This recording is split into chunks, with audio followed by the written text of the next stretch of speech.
अदिति अभी भी लक्की की ओर देख रही थी। भूमिका ने अदिति का ध्यान लक्की के ऊपर से हटाते हुए अपनी ओर खींचा और बोली, कहां देख रही हो? इसी बीच भूमिका का मोबाइल बज उठा। अचानक से उसका गुस्सा शांत हुआ और उसने अपने बैग से अपना मोबाइल निकाला। जैसे ही भूमिका ने अपनी स्क्रीन पर वो नंबर देखा तो वो और भी ज्यादा परेशान हो गई। वो अपनी जगह से खड़ी हुई और फोन उठाकर आगे जाते हुए बोली, अरे हाँ दीदी, अरे दीदी, जब फैमिली को आपकी एज की वजह से इतना प्रेशर फील नहीं हो रहा तो फिर आप अपने आप के ऊपर इतना बर्डन क्यों ले रही हो? हाँ हाँ, आपको हर टाइम इन चीजों के बारे में सोचकर इतना परेशान नहीं होना चाहिए। आप मजे से जाओ, कहीं बाहर घूम के आओ और आप मुझे फोन तभी करना जब आपकी जीवन में ना प्रॉब्लम जैसी कोई प्रॉब्लम आए। ठीक है, भूमिका ने कहा और फोन काट दिया। उसकी चेहरे पर उसका तनाव साफ दिख रहा था और उसी तनाव के साथ वो फिर से अदिति के पास आकर बैठ गई थी। क्या हो गया? अदिति ने भूमिका की घुटने पर हाथ रखते हुए कहा, अरे कुछ नहीं यार, वही मेरी पंजाब वाली कजिन, तुम्हें मालूम है ना, वो मुझसे बड़ी है। अब उसकी पढ़ाई भी पूरी हो चुकी है, लेकिन वो कहीं पर जॉब नहीं कर रही है और फैमिली उससे कह रही है कि या तो कोई जॉब कर ले या फिर शादी कर ले। भूमिका का चेहरा ये बात कहते ही लटक गया था। हां, तो इसमें इतनी टेंशन वाली क्या बात है? तुम्हारी कजिन तो काफी सुंदर है और इंटेलिजेंट भी तो है, शादी तो उसकी कभी भी हो जाएगी। अभी अगर वो चाहे तो उसे कहीं जॉब कर लेनी चाहिए। अदिति ने मुस्कुराते हुए कहा, अरे वो दिक्कत नहीं है यार, उसे अभी भी शादी करने में थोड़ी ना कोई दिक्कत है। वो चाहे तो आज ही शादी कर ले। लेकिन एक तो मुझे ये समझ नहीं आता कि लोग शादी का इतना प्रेशर क्यों बनाते हैं। अब वो शादी करने को तो रेडी है, लेकिन वो ये देखना चाहती है कि मैं किससे शादी करती हूं। अब तुमने तो उसके फोटोज देखे हैं ना, वो सुंदर है, लेकिन इतनी भी कोई खास नहीं है कि कोई बड़ी कंपनी का मालिक उसका हाथ थाम ले। भूमिका ने कहा और फिर आगे की बात कहने में उसने लक्की को घूरा और बोली, अब यार, वो ऐसे फटीचर से तो शादी कर नहीं सकती ना। जैसे उसने ये बात कही, बाहर किसी कार के हॉर्न बजने की आवाज आई। वो हॉर्न 2 बार बजा था। भूमिका ने कोर्ट के बाहर लगी जाली के पार देखा तो वहां एक काले रंग की गाड़ी खड़ी थी और उसमें से एक बॉडी बिल्डर दिखने वाला लड़का बाहर निकल आया था। ईशान, तू? भूमिका ने उत्साहित होते हुए कहा। फिर वो अपनी जगह पर खड़ी हुई और ईशान की ओर हाथ हिलाते हुए उसकी ओर दौड़ पड़ी।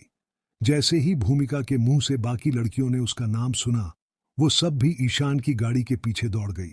अरे कैप्टन, तुमने ये गाड़ी कब खरीद ली? अरे ये तो ऑडी J4 है। ईशान की बास्केटबॉल टीम के एक साथी ने उसकी गाड़ी पर हाथ फेरते हुए कहा। ईशान ने काला चश्मा लगाया हुआ था। उसने सिर्फ उसके साथी की तरफ देखा और बिना कुछ कहे सिर्फ अपनी गर्दन को हाँ में हिला दी। ईशान भाई तो तब से कार चला रहे हैं जब से वो सेकंड ईयर में थे। वैसे ईशान भाई, ये कितने की पड़ी? एक लड़की ने पूछा। ईशान ने इस सवाल पर अपना चश्मा उतारा और बोला, ये कोई ज्यादा महंगी नहीं है, सब कुछ मिलाकर बस 56 लाख। मैं तो इसे सिर्फ तब तक ही चलाऊंगा जब तक यूनिवर्सिटी में पढ़ रहा हूं। यहां से निकलते ही मैं इससे भी ऊंची वाली एक गाड़ी खरीदूंगा। उधर भूमिका और उसकी टीम की बाकी लड़कियां भी ईशान के पीछे पागलों की तरह भागने लगी थीं। तो अदिति और लक्की ने सोचा कि उन्हें भी जाकर देखना चाहिए कि वहां ऐसा आखिर हो क्या रहा था। दोनों साथ में उठे और दरवाजे से बाहर आने लगे। कौन है ये? अदिति ने लक्की से पूछा। ये ईशान है, यहाँ की बास्केटबॉल टीम का कैप्टन। काफी अमीर परिवार से है। विक्रांत से 10 गुना ज्यादा टर्नओवर होगा इसके पिता की कंपनी का। लक्की ने ईशान की ओर देखते हुए अदिति से कहा, ईशान, हमें एक बार अपनी नई गाड़ी में जरा राजौरी गार्डन तक तो घुमा कर लाओ, हम भी तो इसमें बैठकर दिल्ली देखें। भूमिका ने खिसियाकर मुस्कुराते हुए ईशान से कहा। उसकी आंखों में ईशान को देखते ही चमक आ गई थी और वो ललचाई नजरों से उसे घूरे जा रही थी। इधर ईशान का जलवा ऐसा था कि उसकी टीम के एक खिलाड़ी ने अपनी जेब से सिगरेट निकालकर ईशान के लिए जला दी थी और फिर उसे थमा दी। ईशान ने उसमें से एक पफ लिया और भूमिका की ओर देखते हुए बोला, कोई दिक्कत नहीं है, चलो अभी घुमा कर लाते हैं तुम्हें राजौरी गार्डन। ईशान ने कहा और भूमिका की ओर देखकर मुस्कुराने लगा। जैसे ही भूमिका ने उसके मुंह से ये बात सुनी, उसे शर्म सी आ गई और उसके गाल मारे शर्म के सेब जैसे लाल हो गए। उसे देखकर ईशान को भी हंसी आ गई थी। उसने अपने सिगरेट से एक और पफ लिया और भूमिका को इस तरह से शर्माते हुए देखने लगा। भले ही ईशान को अपने पिता से यह कार खरीदवाने में काफी वक्त लगा था, लेकिन वो जानता था कि उसे इतना वक्त भूमिका को इसमें घुमाने में नहीं लगने वाला था। ईशान उन लड़कों में से नहीं था जो लड़कियों को सिर्फ घुमाकर ही छोड़ देता था। लड़की चाहे भूमिका हो या कोई और, उसे उसके साथ आगे बढ़ने में कोई गुरेज नहीं था। इधर भूमिका ने उसकी गाड़ी की फ्रंट सीट का दरवाजा खोला और गाड़ी की मखमली सीट पर बैठ गई। उसने पीछे की सीट पर अपनी उन दो सहेलियों को बैठा लिया था, जिनसे उसे कोई खतरा नहीं था। अब वो यही सोच रही थी कि आखिर तीसरा जन कौन हो जिसे पीछे की सीट पर बैठाया जाए। इतने में उसने देखा कि विक्रांत भी वहीं पर खड़ा था। उसने भूमिका और ईशान की ओर मुस्कुराते हुए देखा और बोला, कैप्टन, आप ऐसे ऐसे अकेले ड्राइव पर जा रहे हो तो फिर हम लोग क्या करेंगे? ये गलत बात है। चीयर लीडर टीम यहां है तो बास्केटबॉल वाली टीम भी यहीं पर है ना। नई गाड़ी की पार्टी तो बनती है। क्यों ना हम आज दोनों टीमों का साथ में गेट टुगेदर कर लें। अच्छा ऐसा, तो ऐसा करते हैं कि तुम लोग दिल्ली दरबार पहुंचो, ऑर्डर कर दो। मैं इन लोगों को थोड़ा इधर उधर घुमा कर लाता हूं और फिर हम लोग साथ में डिनर करते हैं। ईशान ने अपनी नई गाड़ी की मक्खन जैसी स्टीयरिंग को पकड़ते हुए कहा। जब ईशान और विक्रांत आज की पार्टी की प्लानिंग कर रहे थे, तभी भूमिका दीदी को ढूंढ रही थी। वो हर बार की तरह इस बार भी थोड़ी सी लेट ही थी। अरे चल ना, जल्दी क्या है, जो इतनी धीरे धीरे आ रही है, जल्दी आ जा। हम लोग आज डिनर के लिए दिल्ली दरबार जा रहे हैं, चल जल्दी आ। भूमिका ने अपना हाथ हिलाते हुए उससे कहा। अदिति भूमिका का इशारा देखते हुए कार की ओर बढ़ने लगी थी। रुको, लक्की को भी बुला के लाती हूं। अदिति ने लक्की की ओर देखते हुए कहा। उन सब लोगों से थोड़ा सा दूरी पर और दूरी बनाकर ही खड़ा था। अदिति साफ देख पा रही थी कि लक्की इन सब लोगों से अलग था, बहुत ही अलग। अगर ये सब तेल थे तो लक्की पानी। लक्की लक्की हमारे साथ चलने की सोच भी नहीं सकता। बहन, तुझे पता है दिल्ली दरबार में पर पर्सन क्या चार्जेस है? अगर उसे पैसा देना पड़ा ना तो उसे वहीं पर हार्ट अटैक आ जाएगा। भूमिका ने लक्की के ऊपर फफ्ती कसते हुए कहा। हाँ, जिन जगहों पर बैठकर हम लोग खाते हैं ना, उसने वो जगह ना अपनी जिंदगी में कभी देखी नहीं होगी। एक और लड़की ने कहा। और तुम उसके कपड़े तो देखो, उसके साथ साथ चलने में तो हमें भी शर्म आ जाएगी। इसलिए बेटर यही है कि तुम उसे यहीं से टाटा बाय बाय कर लो और हमारे साथ चलो। एक और लड़की ने भूमिका की बात का समर्थन करते हुए कहा।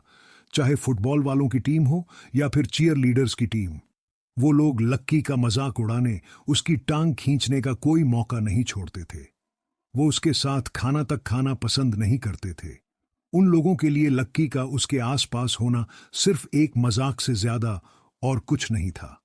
अदिति लेकिन उसके बारे में ऐसी कोई बात नहीं करना चाहती थी। उन लोगों की बातों को सुनकर समझ गई थी कि बाकी लोग लक्की से कितनी नफरत करते थे, और अगर ऐसे में लक्की को अपने साथ चलने के लिए कहती तो बाकी लोगों को बुरा लग सकता था। लक्की खुद भी अपनी वजह से उनका मन खराब नहीं करना चाहता था। वो देख पा रहा था कि अदिति उसे अपने साथ ले जाना चाहती थी, लेकिन उन दोनों के बीच में ढेर सारे लोग खड़े थे जिन्हें नजरअंदाज नहीं किया जा सकता था। इसलिए अदिति गाड़ी में बैठ गई, लेकिन लक्की वहीं खड़ा रह गया। भूमिका ने उसे अदिति की ओर देखते हुए देखा तो उसे गुस्सा आ गया और उसने शीशा नीचे करते हुए कहा, हमारे बैग और हमारे बाकी के सामान अलमारी में रख देना, ध्यान रखना उसमें से कुछ छूट ना जाए। भूमिका ने कहा और फिर से गाड़ी का शीशा चढ़ा लिया। गाड़ी आगे बढ़ गई और अदिति की नजरें पीछे लक्की पर ही चिपकी रह गई। लक्की ने भी उसे कुछ दूर तक तो देखा और फिर वो अपनी जेब में हाथ डालकर वापस बास्केटबॉल कोर्ट की ओर बढ़ने लगा। जैसे ही वो कोर्ट के अंदर दाखिल होने वाला था, तभी उसका फोन बजा। फोन की दूसरी तरफ काशीनाथ जी थे। लक्की सर, रुस्तम डांगी का भी फोन आया था। उसने कहा है कि चिंता करने की कोई जरूरत नहीं है, मामला निपट चुका है। अच्छा ठीक है, लक्की ने कहा और अपना फोन रख दिया। उसके परिवार की पहुंच बहुत दूर दूर तक थी। अभी 1 घंटे पहले ही उसने काशीनाथ जी को फोन किया था और इतनी सी देर में उसका काम भी हो गया था। लेकिन उसे पता था कि कोयल तक ये बात पहुंचने में थोड़ा सा वक्त लगने वाला था। लगभग शाम को 6 बजे के करीब जब लक्की जॉगिंग करने लगा था तब उसके फोन पर अमित का फोन आया। अमित की आवाज से ही लग रहा था कि वो बहुत खुश था। भाई कहाँ है तू? मैं तुझे कैसे बताऊं कि क्या हो गया है यार?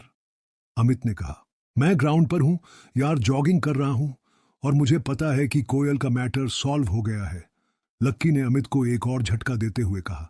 जैसे ही अमित ने उसके मुंह से ये खबर सुनी तो उसके पैरों तले जमीन खिसक गई। उसका मुंह खुला का खुला रह गया और उसने उधर से कहा, अरे अरे भाई, तुझे कैसे पता? सच में यही हुआ है।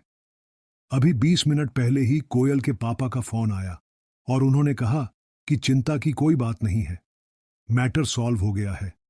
लेकिन तू बता ना, तुझे कैसे पता चला? अरे यार, मुझे तेरी आवाज से पता चल गया पगले। अगर मैटर सॉल्व नहीं हुआ होता तो तू इतना खुश थोड़ी होता। लक्की ने इधर से मुस्कुराते हुए कहा। हाँ यार, ये भी बात सही है। चल, अब तू जल्दी से काके पर आ जा। कोयल कह रही है कि उसकी तरफ से आज ट्रीट है। हम पहुंच चुके हैं, तू भी जल्दी आ जा। अमित ने कहा। लक्की दौड़ते दौड़ते रुक गया और अपनी आस्तीन से अपना पसीना पोंछते हुए उसने कहा, नहीं यार, तुम लोग मजे करो, मैं नहीं आ रहा। वो नहीं चाहता था कि फिर से उसे देखकर कोयल का मन खराब हो जाए। अरे यार, भाई ऐसा मत कर यार। देख, सब लोग यहीं पर हैं, अब तू नहीं आएगा तो अच्छा नहीं लगेगा, आ जाना यार।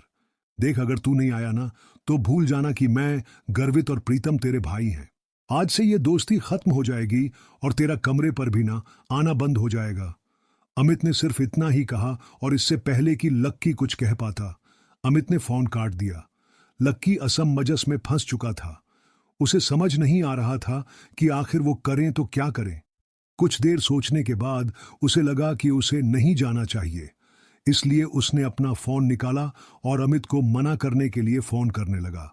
लेकिन अमित ने उसका फोन काट दिया और थोड़ी देर बाद उसकी फोन पर मैसेज आया जिसमें अमित ने लिखा, कोई बहाना नहीं चलेगा भाई, तुझे आना ही पड़ेगा। जैसे ही लक्की ने उसका ये मैसेज पढ़ा तो वो और भी ज्यादा मुसीबत में फंस गया। लक्की मैदान में खड़ा खड़ा इन्हीं ख्वाबों फंसा हुआ था कि आखिर कोयल से मिलने के लिए और उसकी खुशी में शामिल होने के लिए उसे जाना चाहिए या नहीं। हालांकि उसकी खुश होने के पीछे का कारण खुद लक्की ही था, लेकिन वो अपने मुंह से ये सब नहीं बताना चाहता था। उसने एक बार और अपना मोबाइल फोन देखा। उस पर अमित का वही मैसेज उसकी स्क्रीन पर दिखाई दे रहा था। चलो, दोस्त के लिए थोड़ी और बेइज्जती सही, लक्की ने अपने आप से कहा और फिर मैदान से बाहर निकल आया। इधर कोयल अपने बाकी दोस्तों के साथ आ चुकी थी। उसके साथ एक ही टेबल पर 10 लोग बैठे हुए थे। दिशा, मानसी, रोशनी के अलावा भी कोयल के कुछ एक दोस्त थीं जो आज वहां नजर आ रही थी। वहीं अमित के साथ गर्वित और प्रीतम भी थे। कोयल के साथ उसका एक और दोस्त तनय भी वहीं पर बैठा हुआ था। देखने से वो सभी कोयल के पुराने दोस्त लग रहे थे। कुछ देर बाद लक्की भी वहां पहुंच गया था। जैसे ही लक्की वहां पहुंचा, उसने सबसे पहले कोयल को देखा। इधर कोयल, जो कि अपने दोस्तों से बातें करने में मशगूल थी, उसने लक्की को देखा और देखते ही उसकी आंखों में उसके लिए गुस्सा उतर आया। भले ही लक्की ने उसके लिए इतना कुछ कर दिया था, लेकिन फिर भी लक्की के लिए उसका गुस्सा था कि शांत होने का नाम ही नहीं ले रहा था। जैसे ही लक्की उनकी टेबल के पास पहुंचा, कोयल ने कहा, तुम फिर से यहां आ गए। मैंने तो तुम्हें नहीं बुलाया था। इस बार कोयल के कहे से लक्की का गुस्सा बढ़ गया था। सभी लोग कोयल की इस बात से हैरान थे। लक्की के दोस्त भी कोयल को बस देखे जा रहे थे। लक्की कोयल की नजरों में अपने लिए इतनी नफरत नहीं देख सकता था। अब लक्की क्या करने वाला था? क्या वो यहां से उठकर चला जाता या गुस्से का घूंट पीकर वहीं बैठ जाता? कोयल की बातें सुनकर लक्की का मन तो खराब हो ही गया था, लेकिन आज कोयल का मूड काफी अच्छा था। इसलिए उसने लक्की से कहा, चलो, अब मेरा मूड ठीक है तो अब आ ही गए हो तो बैठ जाओ। कोयल ने कहते हुए लक्की को देखा भी नहीं था। उसने बिना देखे ही उसे कहा और फिर से अपने दोस्तों के साथ बात करने में जुट गई। लक्की वहीं का वहीं खड़ा रह गया था। वो कोयल की पीठ देख रहा था और उसकी उन बातों की वजह से उसके दिल में थोड़ा सा गुस्सा बढ़ने भी लगा था। इससे पहले कि वो कोयल से कुछ कहता, अमित उसके पास आया और लक्की के कानों में बोला, अरे यार, तू उसकी बात का बुरा मत मान यार। चल, तेरा भाई आज खुश है, तू मेरे साथ बैठ जाना, आजा, अमित ने कहा। और उसे उसका हाथ पकड़कर ले जाने लगा। लक्की भी उसके पीछे चला गया और अमित के पास जाकर बैठ गया। फिर उसने गर्वित और प्रीतम की तरफ हाथ उठा दिया।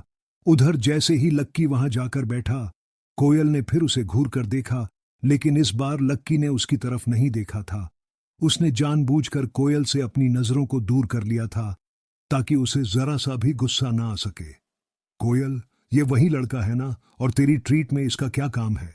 कोयल की एक दोस्त ने लक्की की ओर टेढ़ी नजरों से देखा और पूछा। बाकी के लोग जो लक्की के बारे में नहीं जानते थे और उसके बारे में सिर्फ उसके कपड़े को देखकर अपने मन में राय बना रहे थे, वो भी कोयल को ऐसे ही सवालिया नजरों से देख रहे थे। जब कोयल ने देखा कि सारी नजरें उसकी ओर घूम गई थीं, तो उसने लक्की के बारे में बताना शुरू करते हुए कहा, ये भाई बहुत ही कमाल के इंसान हैं। इनसे बड़ा अजूबा ना आपको पूरी दिल्ली में कहीं भी देखने को नहीं मिलेगा। कल सुबह ये पैसे निकालने के लिए बैंक में गए।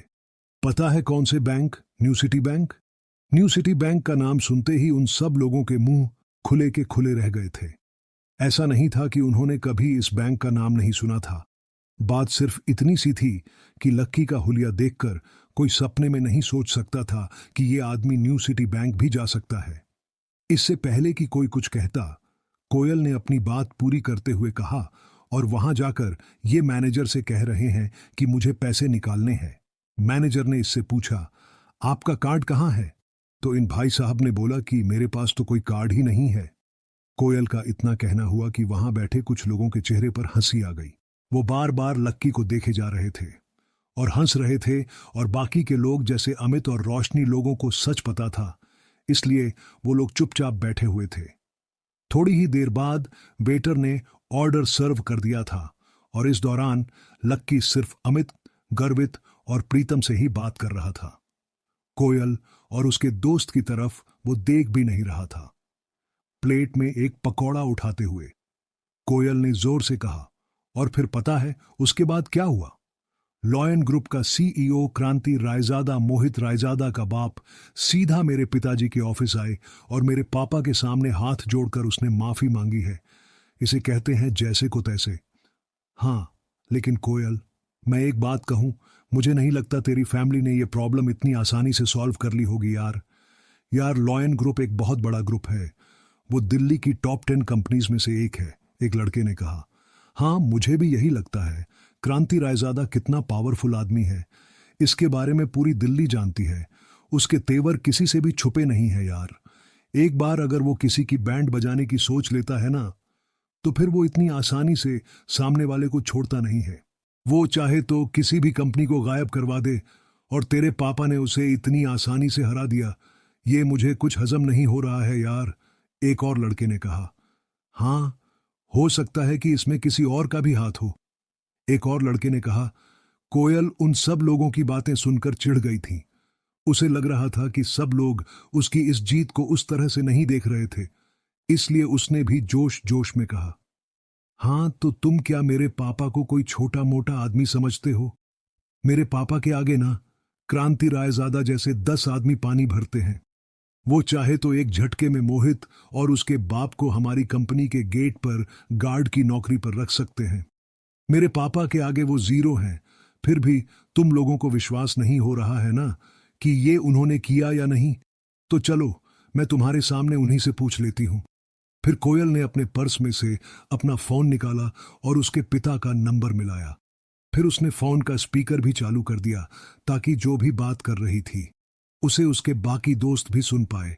4 घंटे जाने के बाद ही उसके पिता ने फोन उठाया, और फोन उठाते ही कोयल ने उनसे सीधा सवाल पूछ लिया, पापा, आपने इस मैटर को सॉल्व करने के लिए बाहर से किसी की मदद ली थी क्या? ये कहते ही कोयल को एहसास हुआ कि वो जिन शब्दों का इस्तेमाल कर रही थी वो गलत थे। उसे सस्पेंस में फंसा देखकर खुश हो रहा था। आज सुबह ही उसके पिताजी ने जब उसे फोन किया था तो फोन पर खूब खरी खोटी सुनाई थी। उन्होंने उसे कहा था कि उसे देखकर किसी भी आदमी से उलझना चाहिए, और साथ ही उन्होंने ये भी कहा था कि वो क्रांति रायजादा जैसे आदमी का कुछ नहीं बिगाड़ सकते थे। लेकिन अब कोयल अपने ही जोश के जाल में फंस चुकी थी। फिर भी उसे लगा कि हो सकता है कि उसके पिता को पहले ऐसे किसी आदमी के बारे में याद नहीं आया हो, और बाद में याद आ गया हो और उसी ने उनकी मदद कर दी हो। जब कोयल अपने मन में ये सब ख्याली पुलाव पका रही थी, तभी उधर से उसके पिता ने कहा, कोयल, मैं कहाँ से किसी की मदद लेता? अगर मैं किसी की मदद ले पाता तो आज सुबह मैं ये क्यों कहता कि जाओ तुम्हें रात मोहित के साथ ही बितानी पड़ेगी? हाँ, मैंने माना कि उससे मैंने गुस्से में वो सब कहा था, लेकिन फिर भी मेरे पास कोई रास्ता नहीं था। उसके पिता ने कहा, लेकिन वो ये भूल गए थे कि उनकी ये बात न सिर्फ कोयल बल्कि उसके दोस्त भी सुन रहे थे। कोयल का चेहरा अपने पिता के शब्दों को सुन लेने के बाद शर्म से लाल हो गया था। वो मन ही मन यही सोच रही थी कि इधर जब उसके दोस्त उन दोनों की बातों को सुन रहे थे, तो वैसे में उसके पिता आखिर उसके बारे में ऐसी बात कैसे कर सकते थे? वो मोहित के साथ रात बिताने वाली बात को इतना जोर से कैसे बोल सकते थे? कोयल के चेहरे की चमक मानो उड़ गई थी और वो तुरंत आगे की बात करने के लिए अपनी जगह से उठकर एक कोने में चली गई थी। पापा, तो आपने किसी की भी मदद नहीं ली थी? कोयल ने फिर से अपने पापा से पूछा। उसे अपने ही पिता की बात पर विश्वास नहीं हो रहा था। उसके पिता ने इधर फिर से कहा, अरे बेटा, अगर मैं इस मैटर में किसी की मदद ले पाता तो मैं फिर तुम्हें रात मोहित के साथ बिताने के लिए क्यों कहता? इस बात को दोबारा अपने पिता के मुंह से सुनना कोयल के लिए बर्दाश्त के बाहर हो गया था। उसने अपनी आंखें बंद की और फिर एक बार ऊपर की ओर देखते हुए बोली, पापा, प्लीज आप बार बार ये बोलना बंद करोगे या नहीं? अभी मैं अपने दोस्तों के साथ बैठी थी, तब आपने ये बोला था। अब मैं कोने में आ गई थी, फिर भी आप यही बोल रहे हो पापा। क्यों मेरी इज्जत की वाट लगा रहे हो? मेरे सारे दोस्त ये सब सुन रहे थे। क्या तुम्हारे साथ तुम्हारे दोस्त भी हैं? माफ करना, मुझे मालूम नहीं था, और मालूम भी कैसे होता? तुमने ये थोड़ी ना मुझे बताया कि तुम अपने दोस्तों के साथ हो। तुमको पहले बोलना चाहिए था ना, या तुम अपने फोन का लाउडस्पीकर बंद करके रखती। उसके पिता ने उसे उस ओर से उलटा झाड़ते हुए कहा, अरे पापा, ठीक है ना अब? आप क्या चाहते हो, मैं किसी गड्ढे में जाकर अपनी जान दे दूं? कोयल ने अपना ही सिर पकड़कर कहा। उसे लग रहा था कि उसे अपने पिता को इस बारे में पहले ही बता देना चाहिए था कि उसके सारे दोस्त उन दोनों की बातें सुन रहे थे। तब तक कोयल ये मान रही थी कि उसके पिता ने ही अपने किसी आदमी से बोलकर इस मैटर को सॉल्व कराया था। लेकिन अब, क्योंकि अब सच सबके सामने आ गया था, इसलिए सबके सामने उसका पोपट होने वाला था। अरे सुनो, कहीं ऐसा तो नहीं कि इस मामले में तुम्हारे उस दोस्त ने हमारी मदद की हो? उसके पिता ने पूछा। मेरे दोस्त ने, कोयल ने अपने आप से कहा और फिर कुछ सोचने लगी। फिर उसने अपने बाकी के दोस्तों की ओर देखा जो टेबल पर बैठकर उसका इंतजार कर रहे थे। अचानक कोयल को लगा कि उसके पापा सही कह रहे थे। वैसे भी उसने दोपहर में प्रशांत को तो फोन किया ही था। मुझे लगता है कि तुम्हारे दोस्त की वजह से ये काम पूरा हो गया है। तुम्हें अपने दोस्त को थैंक यू बोलना चाहिए, और साथ में उसे यह भी कहना चाहिए कि मैं उसका ये एहसान जिंदगी भर नहीं भूलने वाला। आगे फ्यूचर में मैं उसके लिए वो सब करूंगा जो मेरे बस में होगा। कोयल के पापा ने गंभीर स्वर में कहा, हाँ ठीक है, मैं बोल दूंगी। चलो, अभी मैं फोन रख रही हूं, बाय। उसे भी अब यही लग रहा था कि उसकी मदद और किसी ने नहीं बल्कि उसके दोस्त ने की थी। लेकिन अब जब उसके दोस्त ने ही उसकी मदद की थी, तो फिर उसके पिता उसे इतना क्यों सुना रहे थे? जब वो अपनी बेटी को बचा नहीं सकते तो सुना भी नहीं सकते थे। जैसे ही कोयल फोन काटने वाली थी, तभी उसके पिता ने फिर से कहा, अरे एक सेकंड रुको, मुझे तो लगता है जिस आदमी ने हमारी मदद की है उसका जुड़ाव ट्रेड यूनियन के अध्यक्ष चेतन मित्तल के साथ जरूर होगा। इस मसले को चेतन मित्तल के अलावा और कोई सॉल्व नहीं कर सकता, और जो आदमी चेतन मित्तल तक पहुंच सकता है वो कोई छोटा मोटा आदमी नहीं हो सकता। कोयल ने उनकी बातों का कोई जवाब नहीं दिया और फोन काट दिया। उसके दिमाग में अभी भी शक चल रहा था और उस शक के साथ वो टेबल की ओर बढ़ती जा रही थी। जब सब लोगों ने वो बात सुन ही ली थी तो सब लोग उस चीज के बारे में और भी जानने के लिए बेताब हुए जा रहे थे। आखिर कौन था वो? कौन था वो इंसान जो चेतन मित्तल के इतने करीब पहुंच गया था, और वो भी इतनी जल्दी? इधर कोयल के चेहरे के भाव बिल्कुल शांत हो गए थे। जो भी लोग उसे देख रहे थे वो भी इनके चेहरे को देख रही थी, और आखिर में उसकी आंखें दिशा की ओर जाकर टिक गई। इनमें अगर कोयल के सबसे कोई करीब था तो वो दिशा ही थी। उसने मुस्कुराते हुए दिशा को देखा और बोली, दिशा, कौन था वो आदमी जिसने मेरी हेल्प की? दिशा ने जैसे ही उसके मुंह से ये सवाल सुना तो उसके होश उड़ गए। इधर लक्की भी उसका ये बचकाना सा सवाल सुनकर उसके ऊपर हंस रहा था। उसे तो ये समझ में नहीं आ रहा था कि कोयल को ऐसा क्यों लग रहा था कि दिशा ने उसकी मदद की थी। कोयल की मदद किसने की थी, इसके बारे में उसे तो कुछ पता ही नहीं था। इसलिए उसने ना तो अपना सिर हिलाया और मुस्कुराते हुए बोली, मेरे पास तो ऐसे किसी भी आदमी का कोई कांटेक्ट नहीं है जो इतने बड़े आदमी से निपट सके। ऐसे में तुम मेरे साथ मजाक क्यों कर रही हो कोयल? अच्छा, ऐसा क्या? कोयल का चेहरा उसका जवाब सुनने के बाद थोड़ा सा लटक गया था। हाँ, मैं सच कह रही हूं। तुम्हारी कसम, दिशा ने उसे विश्वास दिलाते हुए कहा। अब उसने अपनी नजर दिशा से मोड़कर मानसी की ओर घुमा ली थी। उसने मानसी से भी वही सवाल किया जो उसने दिशा से किया था और मानसी ने कहा, नहीं नहीं यार, मैं तो इस मैटर में तुम्हारी मदद कर पाने के बारे में सपने में भी नहीं सोच सकती। हाँ, मैंने फोन निकालकर कुछ लोगों को फोन तो जरूर किए थे, लेकिन मैं तो उन्हें फोन करने से पहले ही ये जानती थी कि उनसे बात करने का कोई फायदा ही नहीं था। वो तो मैंने ऐसे ही बस तुम्हारा मन रखने के लिए उन्हें फोन कर दिया था। कोयल को यहां भी निराशा ही हाथ लगी थी। फिर उसने रोशनी को देखा और इससे पहले कि वो रोशनी से यही सवाल कर पाती, रोशनी ने अपनी गर्दन हिलाते हुए कहा, यार, मेरे घर वालों ने तो मुझे यही कहा था कि क्रांति रायजादा के मैटर में तो दिल्ली का मुख्यमंत्री भी नहीं बोल सकता। एक छोटा सा पार्षद बोलकर क्या उखाड़ लेगा यार? रोशनी के एक दूर के मामा पार्षद थे। अब उसके पास और कोई चारा नहीं बचा था, इसलिए उसने अमित को देखा और बोला, अमित, क्या तुमने? इससे पहले कि वो आगे कुछ बोल पाती, अमित ने पहले ही ना में सिर हिला दिया था। फिर उसने गर्वित की ओर देखा। गर्वित ने कहा, देखो ना, तो मैंने और ना ही प्रीतम ने ये काम किया है। हम आज तो आने वाले 100 सालों में इसे करने के सपने नहीं देख सकते। अब वहां पर सिर्फ एक ही आदमी रह गया था, लक्की। कोयल लक्की की ओर देख रही थी, लेकिन वो इस दुविधा में थी कि वो उससे सवाल करे या ना करे। उधर लक्की कोयल से नजर बचाकर चुपचाप अपने खाने में ही मग्न था। वो कोयल के सवाल का जवाब नहीं देना चाहता था। क्या कोयल उससे भी वही सवाल पूछेगी? और क्या लक्की उस सवाल का सच जवाब देगा? कोयल जब बारी बारी से सब लोगों से पूछ चुकी थी कि आखिर उसकी मदद किसने की थी, तो अब आखिर में उसकी नजर लक्की पर जाकर टिक गई थी।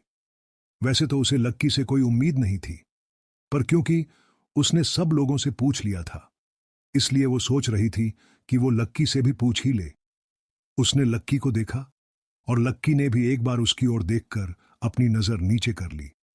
अगर वो उससे पूछ भी लेती तो भी लक्की का मन नहीं था कि वो अपने मुंह से कुछ बताए। लक्की की नजर हटते ही कोयल ने अपने आप से कहा, तो फिर कौन है वो यार जिसने मेरी मदद की है? इतना कहते ही कोयल के कंधे झुक गए थे और उसने अपना सिर नीचे की ओर झुका लिया था। उसे समझ नहीं आ रहा था कि किसे जाकर थैंक यू बोले। थोड़ी देर की इस दिमागी उथल पुथल के बाद आखिरकार उसके दिमाग में एक नाम आया, प्रशांत। उसका नाम जुबान पर आते ही कोयल की आंखों में चमक आ गई थी और उसके कंधे फिर से सीधे हो गए थे। उसने आसपास देखा और पाया कि सिवाय प्रशांत के उसके बाकी सारे दोस्त तो यहीं मौजूद थे। तो इसका मतलब साफ था कि प्रशांत ने ही उसकी मदद की थी, और साथ ही उसे यह भी याद था कि उसने प्रशांत को फोन भी किया था। कोयल ने तुरंत अपने पर्स में से फोन निकाला और प्रशांत का नंबर डायल किया। क्या सच में ये प्रशांत ने ही किया? लेकिन उसकी फैमिली का चेतन मित्तल से क्या कांटेक्ट होगा? जब कोयल अपने मन में इन्हीं सब सवालों से जूझ रही थी, प्रशांत ने फोन उठा लिया था। हेलो कोयल, कैसी हो? सब ठीक? प्रशांत ने उधर से भारी सी आवाज में पूछा। हाँ, मैं तो ठीक हूं। अच्छा प्रशांत, एक बात बताओ, क्या मोहित का मैटर सॉल्व करने में तुमने मेरी मदद की थी? कोयल ने सीधा सवाल किया और अपनी टेबल पर बैठे हुए लोगों को देखने लगी। देखो, जब तुमने मुझे फोन किया था तो मैंने अपने पापा को फोन किया था। मेरे पापा को पूरा केस बताया तो पापा ने बोला कि वो और चेतन मित्तल एक ही क्लास में पढ़ते थे और अब वो ट्रेड यूनियन के प्रेसिडेंट हो गए थे, तो वो इनसे बात करके देख सकते थे। लेकिन उसके बाद मेरी पापा से इस बारे में कोई बात नहीं हुई है, प्रशांत ने कहा। उसे लग रहा था कि कोयल उसे दोबारा फोन नहीं करेगी, लेकिन अब उसका फोन आ गया तो उसे अंदर ही अंदर थोड़ी सी शर्म आ रही थी कि उसने कोयल के मैटर में अपने पिता से बात नहीं की थी। नहीं, उसकी कोई जरूरत नहीं है। मैटर तो सॉल्व हो गया ना, कोयल ने चहकते हुए कहा और आगे बोली, और मुझे पता है कि यह हुआ भी किसकी वजह से।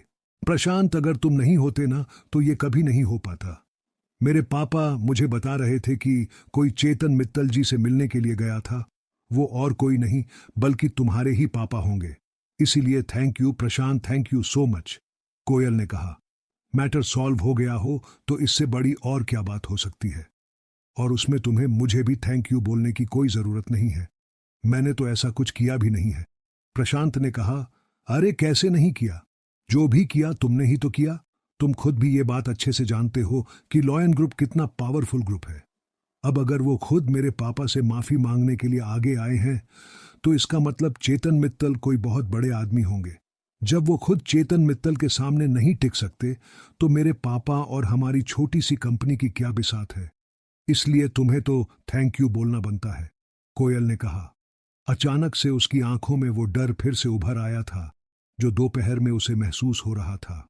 अगर प्रशांत नहीं होता तो मोहित और उसके पिता ना जाने कोयल के साथ क्या कर बैठते। इसलिए वो प्रशांत और उसके पापा का दिल से शुक्रिया कह रही थी। उसकी आंखें फोन पर बात करते करते भर आई थी। अरे ऐसा कुछ नहीं है, तुम ऐसा मत सोचा करो, प्रशांत ने उधर से मुस्कुराते हुए कहा। एक काम करो ना प्रशांत, तुम सीधे यूनिवर्सिटी के पास काके पर आ जाओ। यहां हम सारे दोस्त बैठे हुए हैं। तुम आओ तो मैं तुम्हें पर्सनली थैंक यू भी बोल दूंगी और साथ ही तुम एक बढ़िया सी ट्रीट भी दूंगी। कोयल ने कहा, अच्छा ऐसी बात है, चलो ठीक है, मैं थोड़ी देर में आता हूं। प्रशांत ने भी उसकी ऑफर पर हां कर दी और उसकी हां सुनते ही कोयल का मन और ज्यादा खुश हो गया था। उसकी मुस्कान उसके चेहरे पर ऐसे चिपक गई थी जैसे मधुमक्खी अपने छत्ते से चिपक जाती है। इधर फोन रखने के बाद प्रशांत भी अपने आप को शीशे में निहार रहा था। कोयल की बात सुनकर उसकी छाती चौड़ी हो गई थी। लॉयन ग्रुप को मात देना इतनी छोटी सी लड़की के लिए एक बहुत बड़ी बात थी और वो जानता था कि वो इस किस्से को सुनाकर अपने दोस्तों से कितनी वाहवाही लूट सकता था। ढेर सारी लड़कियां उस पर मर सकती थीं और उसके दुश्मन उससे नजर मिलाने की भी हिम्मत खो देने वाले थे। इधर जब कोयल के मुंह से बाकी के लोगों ने चेतन मित्तल का नाम सुना तो उनकी आंखें खुली की खुली रह गई। उन्हें एक बहुत बड़ा झटका लगा था। वो प्रशांत को जानते तो नहीं थे, लेकिन वो समझ गए थे कि अगर उसके पिता की दोस्ती चेतन मित्तल के साथ थी तो वो कोई बहुत बड़े ही आदमी थे। कोयल का कोई इतना अच्छा दोस्त भी था। इस बात की जानकारी ज्यादा लोगों को नहीं थी और जैसे ही उन्हें उसके बारे में पता चला उनका कोयल से जल जाना लाजमी था। उधर प्रशांत भी उसके दोस्तों के चेहरे देखने को बेताब था। उसने गहरे नीले रंग की शर्ट और हल्के नीले रंग की जीन्स पहन ली थी। उसके नीचे उसने अपने पसंदीदा लेदर के जूते पहने और फिर एक बढ़िया सा परफ्यूम लगाकर घर से बाहर आ गया था। अपनी बुलेट पर बैठने के लगभग 20 मिनट बाद ही वो यूनिवर्सिटी के पास काके पर पहुंच गया था। जैसे ही वो नीचे उतरा तो कोयल ने उसकी ओर जोर से हाथ हिलाया और वो अपनी जगह पर से खड़ी हो गई। उधर प्रशांत ने भी कोयल की ओर देखकर हाथ हिलाया और फिर उसके आसपास बैठे लोगों के चेहरे देखने लगा। उनकी आंखों में उसके लिए जलन साफ नजर आ रही थी। उन लोगों को ऐसे सुलगता हुआ देखकर उसे भी और सुकून मिल रहा था। वो भी इसी यूनिवर्सिटी में पढ़ता था, लेकिन उसका कॉलेज दूसरा था। प्रशांत की लंबाई लगभग 6 फीट की थी। उसका बदन हल्का सा भरा हुआ और उसके बाल थोड़े बिखरे हुए थे। उसके चेहरे पर गर्मी की वजह से हल्का सा पसीना जम गया था। प्रशांत कोयल खुशी के साथ जितनी खुश हो सकती थी उतनी खुशी के साथ बोली और फिर उसके गले लग गई। इसके बाद उसने प्रशांत का हाथ पकड़ा और कहा, सबसे पहले तो तुम्हारा बहुत बहुत बहुत बहुत बहुत शुक्रिया कि तुम इतने मुश्किल टाइम में ना सिर्फ मेरे साथ खड़े रहे बल्कि मुझे सेफली बाहर भी निकाला। मैं सच बता रही हूं कि ना तो मैं और ना ही मेरे पापा कभी चीज को अपनी लाइफ में भूलेंगे। And trust me, we are there for you. जब भी तुम्हें जरूरत लगे तुम्हारी फ्रेंड तुमसे सिर्फ एक फोन कॉल की दूरी पर है, कोयल ने कहा और उसके हाथ को अपने हाथों में हल्के से दबा दिया। लक्की ने यह दृश्य देखा तो उसके चेहरे पर मुस्कान तैर गई।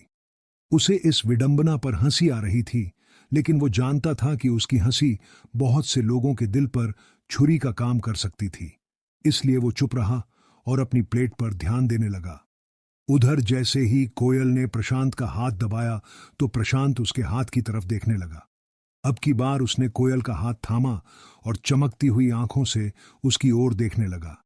उसकी आंखें कोयल की आंखों पर से हटने का नाम ही नहीं ले रही थी।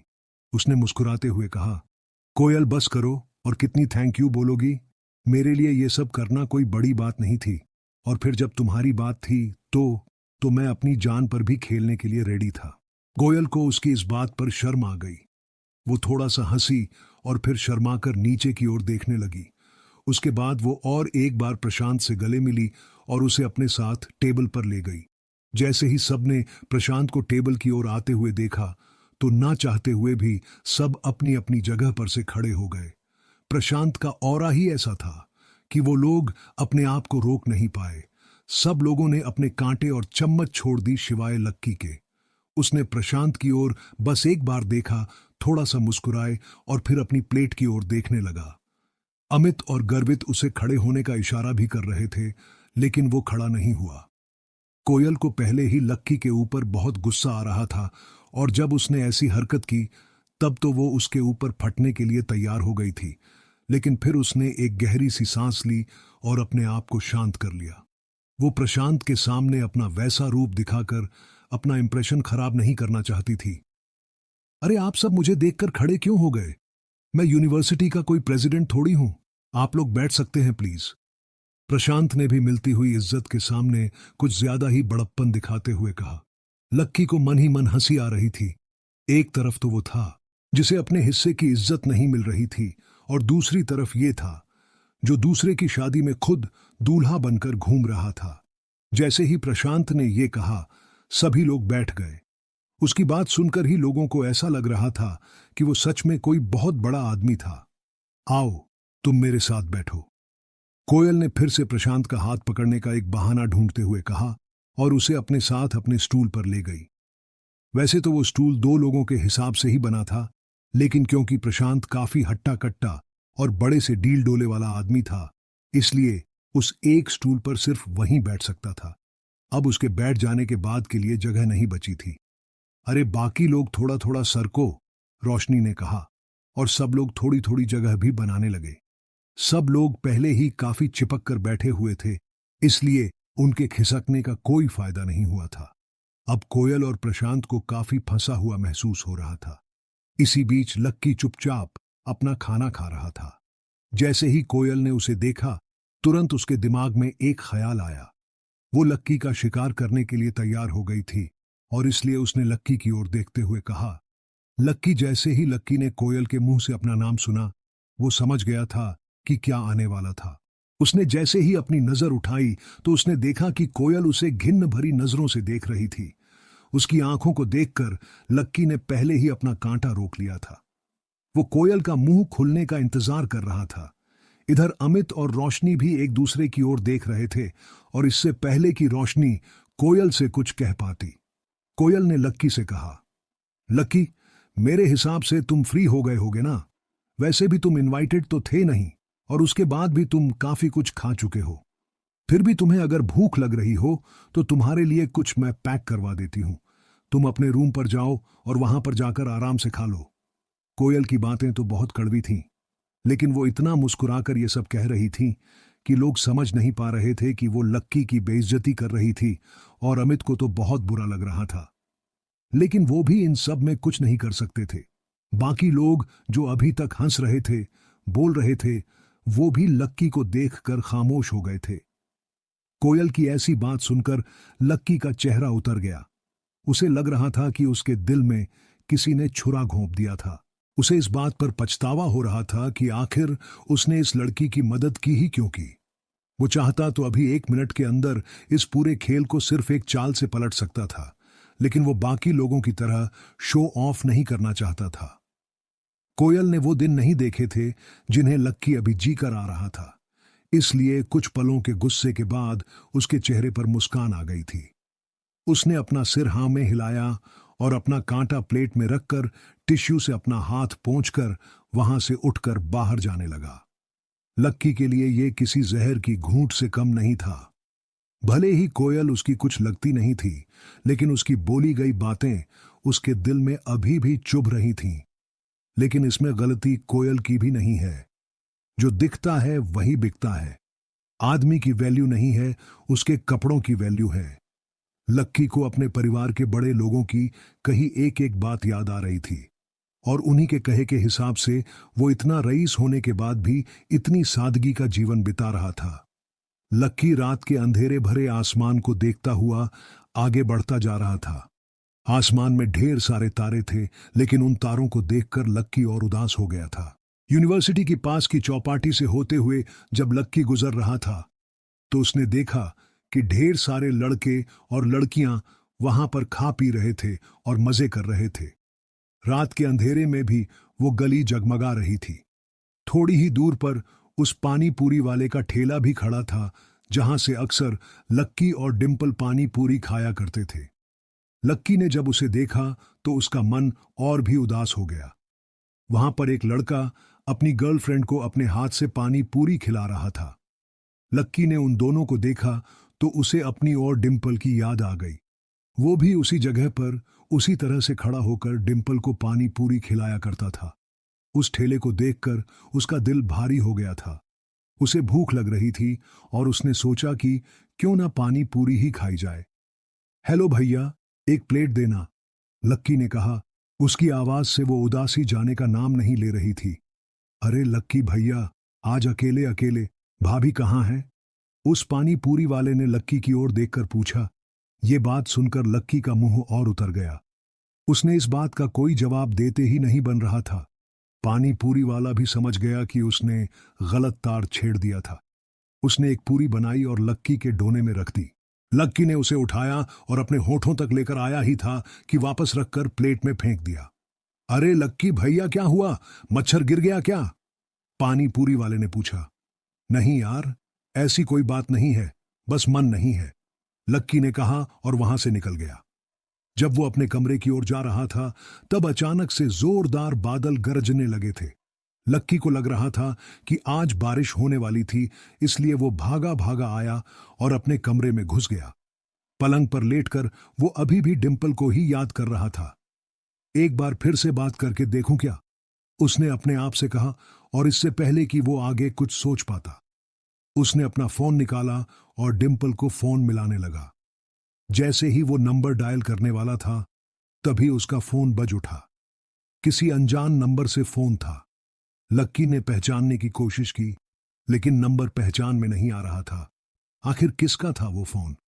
कौन था जो लक्की को इतनी रात को फोन कर रहा था? क्या कभी कोयल को पता लग पाएगा कि उसकी हेल्प लक्की ने की थी? लक्की ने डिंपल को फोन लगाने के लिए फोन उठाया ही था कि इतने में उसके फोन पर किसी अनजान नंबर से फोन आ रहा था। लक्की ने उस नंबर को देखा, लेकिन उसे याद नहीं आया कि यह किसका नंबर था। वो बिस्तर से उठा और उसने फोन उठाकर बोला, हेलो लक्की बाबा, मैं काशीनाथ बोल रहा हूं। आपको डिस्टर्ब तो नहीं किया? सामने से काशीनाथ जी ने पूछा। लक्की ने जैसे ही उनका नाम सुना, सबसे पहले उसने कमरे का दरवाजा और खिड़कियां बंद कर दी। वो नहीं चाहता था कि उसकी और काशीनाथ जी की बातें कोई भी सुने। नहीं नहीं काशीनाथ जी, कहिए क्या बात है, और ये नंबर किसका है? लक्की ने फिर से अपने बिस्तर पर आकर पूछा। अरे वो मेरे ऑफिस का नंबर था, लोग रात को भी उसी पर फोन करते थे, इसलिए मैंने एक नया सिम कार्ड खरीद लिया था। शाम होते ही उसे बंद कर देता हूं और इसे चालू, काशीनाथ जी ने मुस्कुराते हुए कहा। लक्की ने उनकी बात पर सिर हिलाया और पूछा, जी काशीनाथ जी बताइए, कहिए क्या बात है? लक्की बाबा, रुस्तम डांगी का फोन आया था। मैंने जब उसे आज सुबह फोन किया था तो उसे बताया कि आप दिल्ली में ही हैं और गरीबी की परीक्षा दे रहे हैं। फिर मैंने उसे यह भी बताया कि आपने अभी परसों ही परीक्षा पास भी कर ली है और अब आप अपने परिवार के सारे पावर्स का आप इस्तेमाल भी कर सकते हैं। ये बात सुनकर उसने कहा है कि वो आपसे मिलना चाहता है। काशीनाथ जी ने कहा। यह सुनते ही लक्की की भौहें तन गई और उसने पूछा, मुझसे मुझसे क्यों मिलना चाहते हैं? वो क्या है ना कि उसे यह पता नहीं था कि आप यहीं पर हैं और वो एक बार बस आपसे मिलकर आपको देखना चाहता है, और अगर आपको किसी भी चीज की जरूरत हो तो आप उसे बता सकते हैं। दिल्ली में उसका अच्छा खासा रोब चलता है। काशीनाथ जी ने कहा था, असल में अग्रवाल एंड अग्रवाल फर्मर्स का बिजनेस ना सिर्फ इंडिया बल्कि बाहर के बहुत से देशों में फैला हुआ था। ये एक बहुत बड़ा ग्रुप था जिसके अंदर 1 लाख से भी ज्यादा लोग काम करते थे। लेकिन लक्की की परिवार की रीत ही यही थी कि जब तक कोई भी आदमी परीक्षा को पास नहीं करता तब तक उसे बिजनेस का दारोमदार नहीं बनाया जा सकता था। ठीक है, मैं मिल लूंगा उनसे, लक्की ने कहा। वो वैसे भी बहुत सीधा और साधारण सा आदमी था और इतने सालों बाद अपनी कंपनी के लोगों से मिलना उसके लिए कुछ नया होने वाला था। ठीक है, तो मैं उसे फोन कर देता हूं। वो कल सुबह ही आपसे मिलने के लिए आपके कॉलेज पहुंच जाएगा, काशीनाथ जी ने कहा। नहीं, आप उन्हें कॉलेज मत भेजिए, आप मुझे उनका एड्रेस दे दीजिए। मैं खुद ही उनसे मिलने के लिए चला जाऊंगा। वैसे भी यहां पर मिलना ठीक नहीं होगा, लक्की ने कहा। वो रुस्तम डांगी को कॉलेज में बुलाकर जबरदस्ती की हवाबाजी नहीं करना चाहता था। वो जानता था कि अगर किसी ने रुस्तम के साथ उसे देख लिया तो लोग उससे सवाल पूछ पूछ कर उसका जीना दुश्वार कर देंगे और वो अभी कुछ दिन और आराम से सुकून से जीना चाहता था। एक बार यहां से बाहर निकलने के बाद तो उसे कंपनी के हिसाब से अपनी लाइफस्टाइल को बदलना ही था। लेकिन लक्की बाबा, आप परिवार का हिस्सा है। आने वाले वक्त में आपको इसकी कमान संभालना है। ऐसे में अगर आप उनसे मिलने के लिए जाएंगे तो ये नियमों के खिलाफ हो जाएगा ना। रुस्तम डांगी तो सिर्फ दिल्ली और उसके आसपास का ही इलाका देखता है। ऐसे में आपका उससे मिलने के लिए परेशान होना कहां तक ठीक है। मैं उसी को बोल देता हूं, वो आपसे मिल लेगा, काशीनाथ जी ने फिर से जिद करते हुए कहा। वो नहीं चाहते थे कि लक्की कमान संभालने से पहले ही लोगों के सामने इतना सीधा नजर आने लगे, वरना लोग उसकी परवाह करना बंद कर देते। नहीं काशीनाथ जी, मुझे लगता है कि आप कुछ ज्यादा ही सोच रहे हैं। ऐसी कोई बात नहीं है।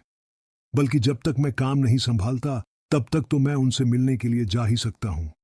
वैसे भी उनसे मिलने के बहाने मैं थोड़ा शहर भी देख लूंगा, लक्की ने अपने बालों को ठीक करते हुए कहा। इतने साल इतनी गरीबी देखने के बाद अब वो समझ गया था कि सादगी से बड़ी कोई पूंजी नहीं थी।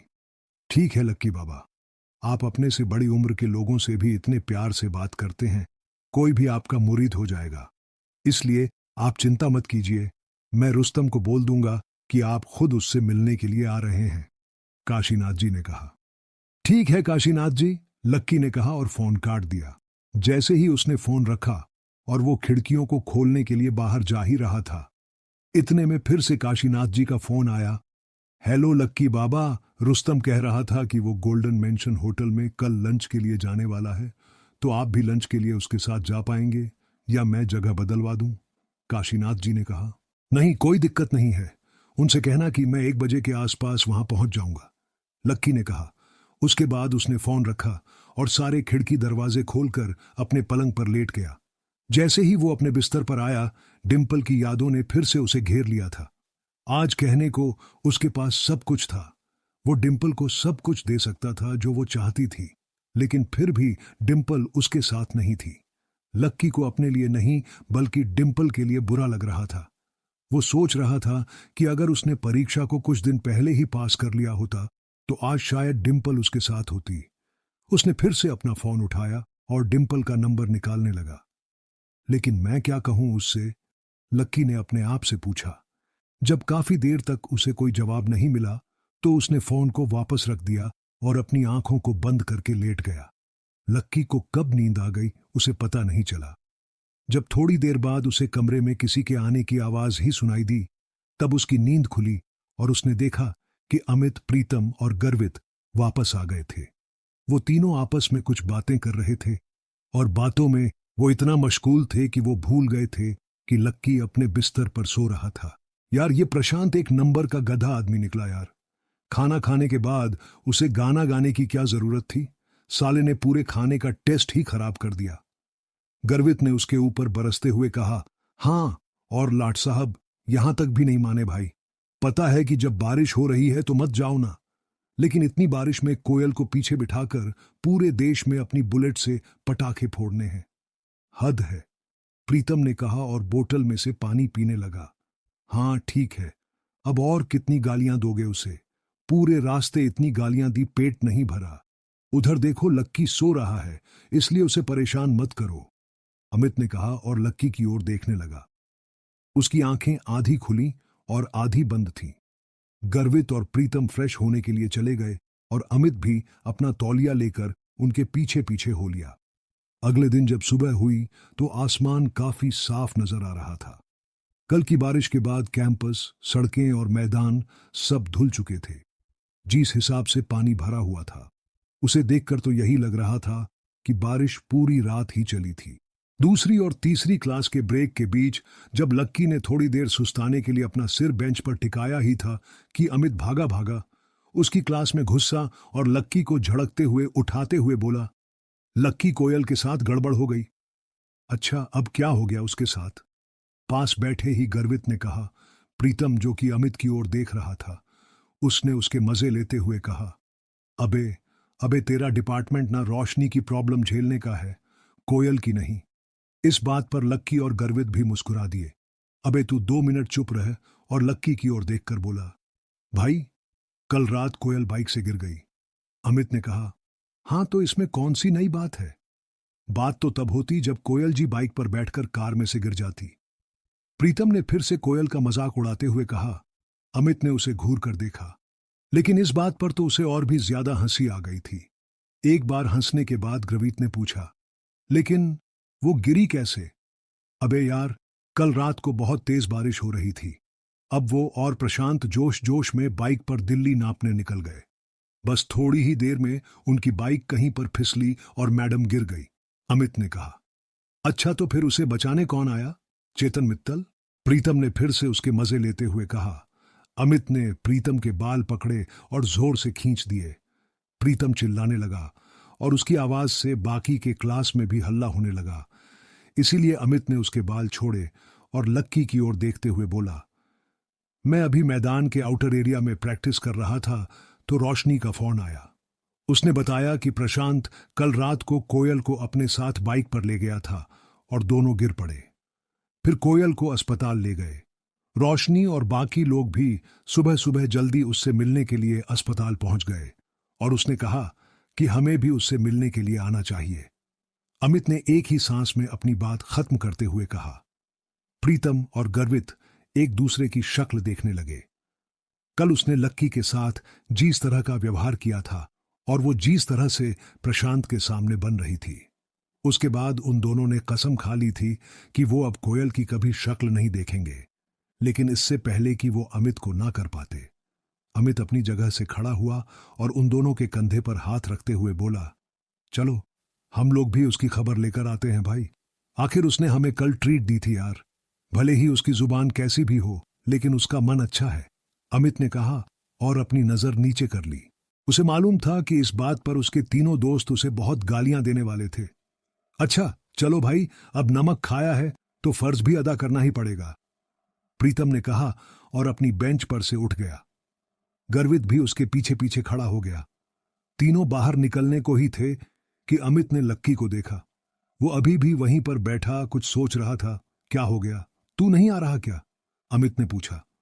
नहीं यार, तुम लोग जाओ, मैं नहीं जाऊंगा। अगर मैं आया ना तो उसकी तबीयत मेरी शक्ल देखकर और खराब हो जाएगी, लक्की ने छुटकी लेते हुए कहा। वो उसके ना आने के पीछे का असली कारण उन तीनों को नहीं बताना चाहता था।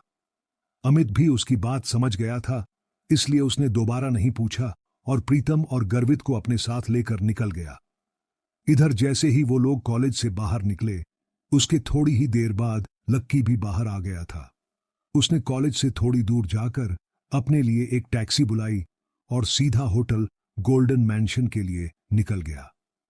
जब ड्राइवर ने लक्की के मुंह से होटल गोल्डन मैंशन का नाम सुना तो वो चौंक गया। जिस हिसाब से उसने कपड़े पहने थे, ड्राइवर को तो लग रहा था कि उस हिसाब से तो लक्की सिर्फ वहां खाने का सपना ही देख सकता था। होटल गोल्डन मैंशन दिल्ली के सबसे बड़े होटल में से एक था। थोड़ी ही देर में उसकी टैक्सी एक बड़ी सी नीली शीशे वाली बिल्डिंग के बाहर आकर खड़ी हो गई थी। दरवाजे के बाहर गार्ड खड़े थे और ऊपर होटल गोल्डन मैंशन का नाम सुनहरे अक्षरों में लिखा हुआ था। जैसे ही लक्की गाड़ी से उतरकर होटल में गया, उसने देखा कि वह ढेर सारी गाड़ियां खड़ी थीं और वो दरवाजा, जो उसे दूर से देखने में काफी छोटा लग रहा था, वो लगभग 2 मंजिलों जितना ऊंचा था। लक्की उस दरवाजे की ओर बढ़ा। गार्ड ने उसे पहले ही आता देख लिया था और उसने भी उसकी नजरों को भांप लिया। उसने गेट पर अपना नाम लिया और अंदर दाखिल हो गया। अंदर जाते ही उसने देखा कि वहां एक बड़ा सा झूमर लटका हुआ था और फर्श पर महंगा मार्बल लगा हुआ था। आसपास चारों ओर खुशबूदार माहौल था। सब लोगों ने वहां सूट बूट पहन रखे थे और लक्की अपनी चप्पल में ही उठकर चला आया था। वो बिना इधर उधर की चकाचौंध पर ध्यान दिए सीधा लिफ्ट की ओर चला गया। उसने अपना फोन निकाला और देखा, उसमें लिखा था कि उसे कमरा नंबर 888 में जाना था। लक्की ने फिर से अपना फोन जेब में रखा और जैसे ही वो लिफ्ट का दरवाजा बंद करने के लिए बटन दबाने ही वाला था कि उसने देखा कि एक सुंदर सी लड़की उसकी दिशा में बढ़ती चली आ रही थी। वो उसे हाथ से लिफ्ट को रोकने का इशारा भी कर रही थी। लक्की ने बटन पर से तो अपना हाथ हटा लिया था, लेकिन वो उस लड़की पर से अपनी नजर नहीं हटा पा रहा था। वो वाकई बला की खूबसूरत थी। जैसे जैसे वो पास आई, लक्की ने देखा कि उसका चेहरा गोल और पलकें बड़ी बड़ी थीं। उसकी शक्ल से ही वो काफी उत्साह में नजर आ रही थी। उसने नीले रंग का ब्लेजर पहना हुआ था और नीले रंग की ट्राउजर, उसके गले में एक छोटा सा डायमंड का नेकलेस भी था। वो लड़की लिफ्ट में घुसी और लक्की से थोड़ी सी दूरी पर जाकर खड़ी हो गई। लक्की भले ही उसका चेहरा नहीं देख पा रहा था, लेकिन उसकी नजर उस पर से हटने का नाम ही नहीं ले रही थी। एक्सक्यूज मी, तुम्हारा प्रॉब्लम क्या है? घूर क्यों रहे हो? उस लड़की ने लक्की को फटकारते हुए कहा।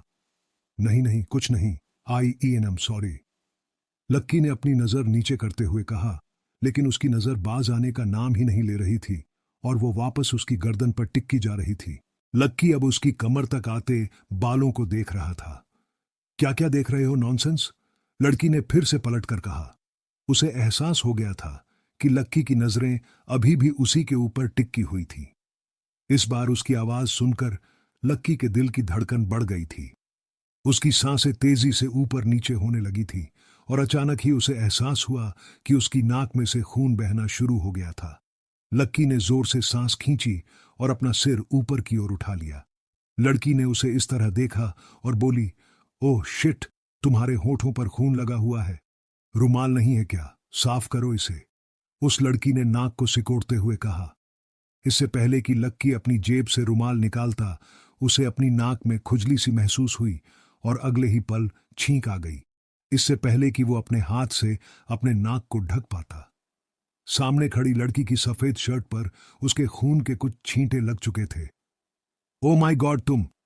लड़की ने अपनी शर्ट पर लगे धब्बे को देखा तो उसका दिमाग खराब हो गया। आई एम सॉरी, लक्की ने हड़बड़ाते हुए कहा और अपनी जेब से रुमाल निकाला और उसकी शर्ट पर लगे खून को पोंछने लगा। लेकिन इसी बीच लक्की का हाथ गलती से लड़की के सीने पर चला गया। लक्की को भी इस बात का एहसास हो गया था कि जल्दबाजी में उससे गलती हो गई थी और वो लड़की भी उसे घूर कर देख रही थी। तुम्हारी इतनी हिम्मत कैसे हुई साले, ठरकी कहीं के! लड़की ने गुस्से में कहा और लक्की को पीछे की ओर धक्का दे दिया। लक्की की पीठ पर चोट लगी और इतने में लिफ्ट भी रुक गई। वो लड़की उसे गुस्से से देखे जा रही थी। नहीं, मुझसे गलती, मैं तो बस खून। इससे पहले कि लक्की आगे कुछ कहता, वो लड़की जोर से चिल्लाने लगी, सिक्योरिटी। ये सुनकर लक्की के कान खड़े हो गए थे। उसने देखा कि 2 गार्ड भागे उसकी ओर आ रहे थे। उन 2 गार्ड्स को आते हुए देखकर वो घबरा गया था। अब आगे क्या होने वाला था? क्या लक्की अपनी इस हरकत की वजह से जेल जाने वाला था या फिर रूस्तम डांगी उसे बचा लेगा? लक्की की छींक की वजह से उस लड़की का शर्ट खून से सन्न गया था। सफेद रंग के सूती शर्ट के ऊपर खून के धब्बे गिरकर फैल गए थे, लेकिन लड़की के मन में मलाल इस बात का नहीं था कि उसकी शर्ट पर खून फैल गया था। उसे मलाल इस बात का था कि लक्की ने उसके साथ छेड़खानी की थी।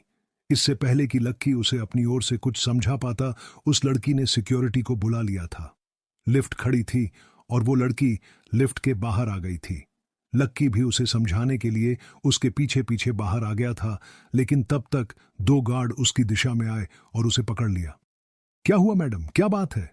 एक गार्ड ने उस लड़की से पूछा। वो देख पा रहा था कि उस लड़की का शर्ट खून से सन्न गया था और उसके चेहरे पर घबराहट साफ नजर आ रही थी। इस आदमी ने मेरे साथ बदतमीजी की है। पहले तो उसने जानबूझकर मेरी शर्ट पर छींका, जिसकी वजह से मेरी शर्ट खराब हो गई, और फिर इसने अपने रुमाल से मेरे शर्ट को साफ करने की बहाने मेरे साथ छेड़खानी की है। जैसे ही लड़की ने अपनी बात खत्म की, उन दोनों गार्ड ने लक्की को घूर कर देखा। ऊपर से नीचे तक देखने पर उन्होंने पाया कि लक्की की शक्ल तो शरीफों जैसी ही थी, लेकिन उसका हुलिया इस बात की गवाही दे रहा था कि वो कितना बड़ा बदमाश था। ग्यारह बहुत लड़कियां छेड़ रहा है। कहां से आया है तू और घुसने किसने दिया तेरे को? अंदर एक गार्ड ने उसकी बाजू को कसकर पकड़ा। लक्की को समझ नहीं आ रहा था कि वो क्या करे। सुनिए, आप गलत समझ रही हैं। मैं कोई बदमाश नहीं हूं और ना ही मैं आपके साथ कोई बदतमीजी कर रहा था। लेकिन जैसे ही आपने मुझे डांटा, मुझे अपनी गलती का एहसास हो गया था। वो तो अचानक पता नहीं कैसे मेरी नाक से खून निकल आने लगा और फिर उसमें ईचिंग हुई और मुझे छींक आ गई। आप जैसा समझ रही है वैसा आदमी नहीं हूं मैं। इससे पहले कि लक्की अपनी बात पूरी कर पाता, उस लड़की ने बीच में ही उसकी बात को काटते हुए कहा, अच्छा ऐसा सोच भी मत लेना कि तुम इंग्लिश बोलकर बच जाओगे। जो तुमने किया है ना, उसके बाद तुम बच नहीं पाओगे। मैं अभी पुलिस को कॉल करूंगी और फिर वो तुम्हें अपनी भाषा में समझाएंगे। जैसे ही उस लड़की ने पुलिस का नाम लिया, लक्की के साथ साथ दोनों गार्ड के भी कान खड़े हो गए।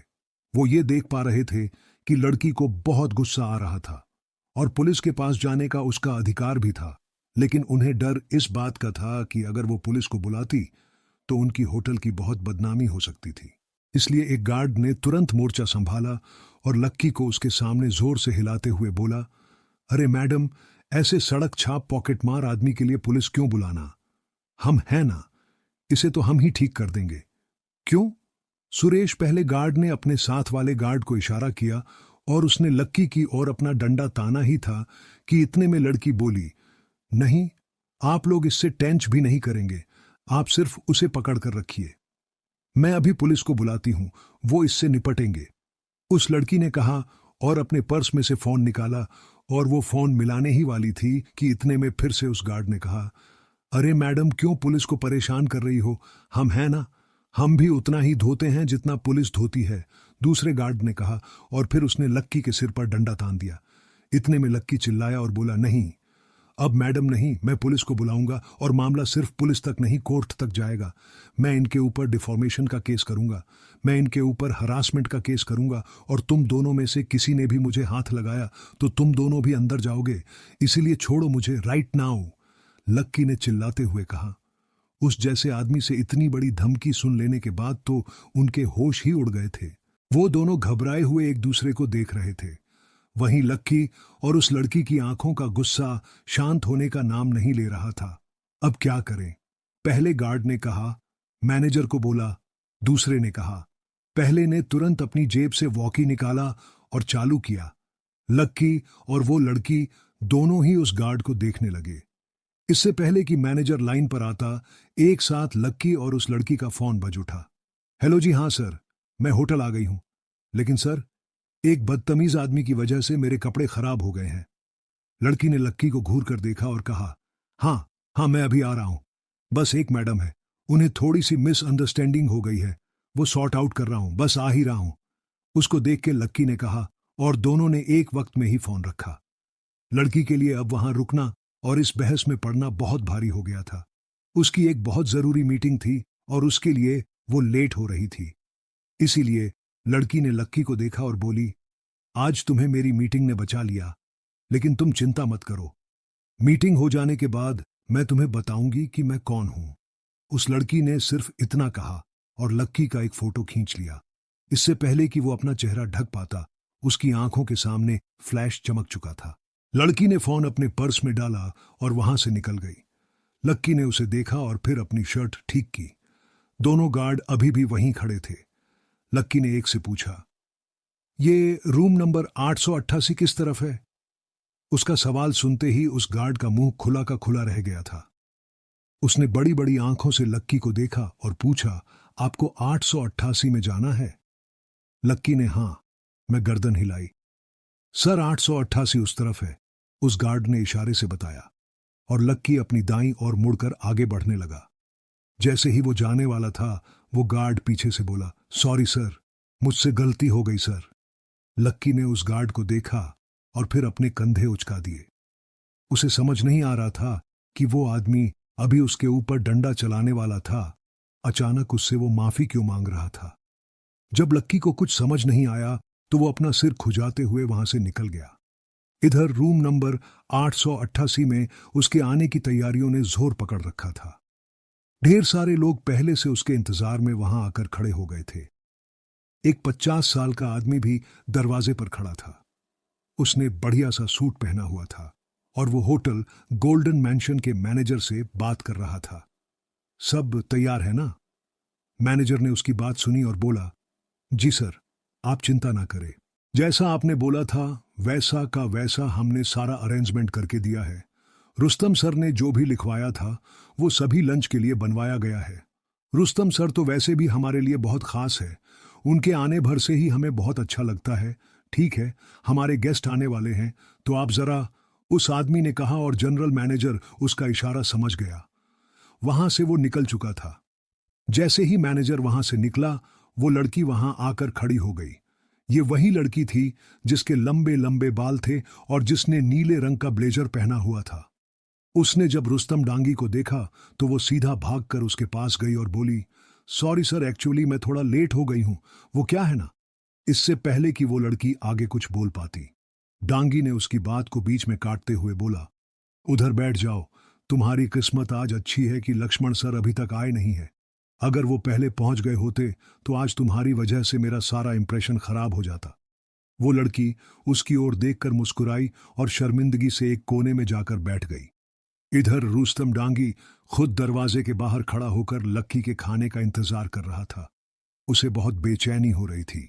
जैसे ही उसने घूमकर अपनी दाईं ओर देखा तो उसने पाया कि एक लड़का ऐसे ही साधारण से कपड़ों और चप्पलों में उसकी ओर चला आ रहा था। रुस्तम उसे देखते ही समझ गया था कि ये कोई और नहीं बल्कि लक्की ही था। वो तुरंत उसकी दिशा में आगे बढ़ा और उसने सामने झुकते हुए उसका अभिवादन करते हुए बोला, आइए लक्ष्मण सर, आइए। मैं रुस्तम डांगी। लक्की ने उनकी ओर देखा और मुस्कुराकर उनसे हाथ मिलाने लगा। इसके बाद रुस्तम के पीछे पीछे वो कमरा नंबर 888 में दाखिल हो गया। लक्की ने देखा कि वहां पर जो लोग बैठे थे वो दिल्ली के सबसे बड़े लोगों में से कुछ थे। उनकी शक्लें और उनकी कपड़े ही उनकी सारी कहानी बयां कर रहे थे। ये सब लोग वो है सर जो हमारी कंपनी अग्रवाल एंड अग्रवाल के लिए काम करते हैं। सारे टॉप ऑन ऑफिशियल्स हैं, रुस्तम ने कहा और फिर लक्की को सबसे मिलवाते हुए बोला, ये हमारे अग्रवाल परिवार के सबसे बड़े बेटे लक्ष्मण लाल अग्रवाल।